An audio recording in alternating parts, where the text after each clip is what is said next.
তো আমরা এখন কোডিং এর মধ্যে চলে যাই, যে আমরা এখন কোড করব।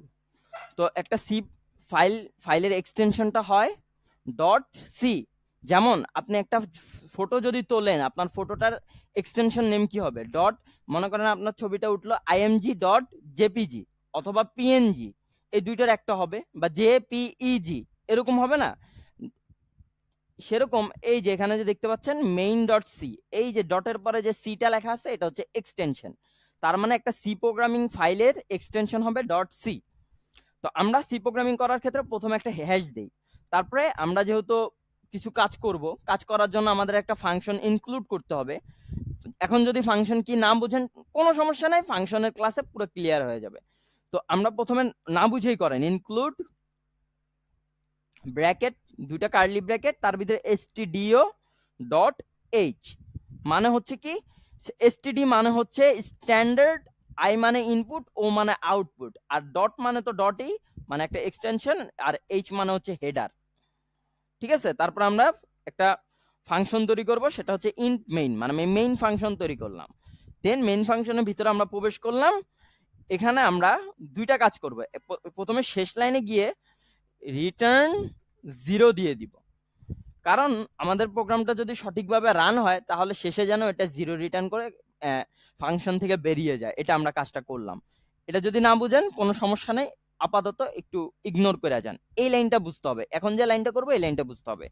এই যে আমরা এখন একটা ফাংশন লিখবো, সেই ফাংশনটার নাম হচ্ছে প্রিন্ট এফ। দেন আমরা একটা ব্র্যাকেট দিব, দেন আমরা এরকম দুটা কোটেশন মার্ক দিব, ভিতরে লিখবো hello world. As a programmer আপনার সবাইকে হেলো করতে হবে। আর আমরা প্রত্যেকটা স্টেটমেন্ট, মানে এই যে প্রত্যেকটা লাইন আছে ভিতরে, ইন্টমেনের ভিতরে, এগুলোকে বলা হয় স্টেটমেন্ট। স্টেটমেন্টের পরে একটা সেমিকোলন দিয়ে দিব, বাস আমাদের সি প্রোগ্রামিং তৈরি হয়ে গেছে। প্রথমটা যেটাতে আমরা লিখছি hello world to our fellow programming learners, তাদেরকে আমরা হেলো বললাম প্রিন্টএফ ফাংশনটা লেখার মাধ্যমে। এবার আমরা এটা যে লিখলাম, এটা যে একটা সফটওয়্যার হইলো বা প্রোগ্রাম হইলো, এটা দেখবো কিভাবে?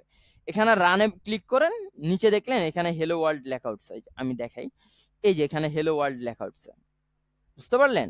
এটাই হচ্ছে প্রোগ্রামিং এর মজা।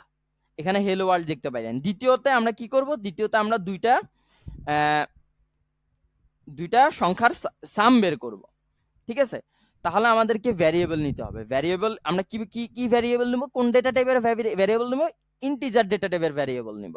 আমরা চাইলে ফ্লোট নিতে পারি, ডাবল নিতে পারি, আর ক্যারেক্টার তো যোগ করে না, ওটাকে কনক্যাটিনেশন বলে, কনক্যাটিনেট করা যায়।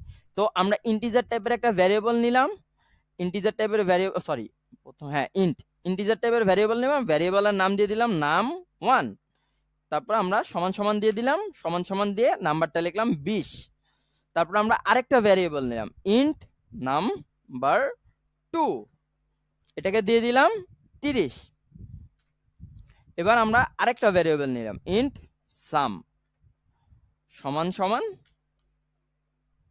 নাম্বার 1 যোগ নাম্বার 2। এবার আমরা এটাকে আউটপুট করে দিব। হ্যাঁ, তাহলে কি করব? Print F. এবার আমরা একটা সংখ্যা দেখাবো, ডাইনামিক একটা নাম্বার দেখাবো। ঠিক আছে, সাম ভ্যারিয়েবলটাকে আমরা ফাংশন মানে কনসোলের মধ্যে দেখাবো। তাহলে কি করব? আমরা স্পেসড, এটাকে কি বলে স্পেসড, আচ্ছা এটাকে কি বলে আমি ভুলে গেছি, পরে জানায় দিব। এটা হচ্ছে এই যে এখানে পার্সেন্টেজ ডি দিবেন, ডি দিয়ে তারপরে লিখবেন ইজ দা সাম অফ, আরেকটা পার্সেন্ট ডি দিবেন, আরেকটা পার্সেন্ট ডি দিবেন, এন্ড আরেকটা পার্সেন্ট ডি।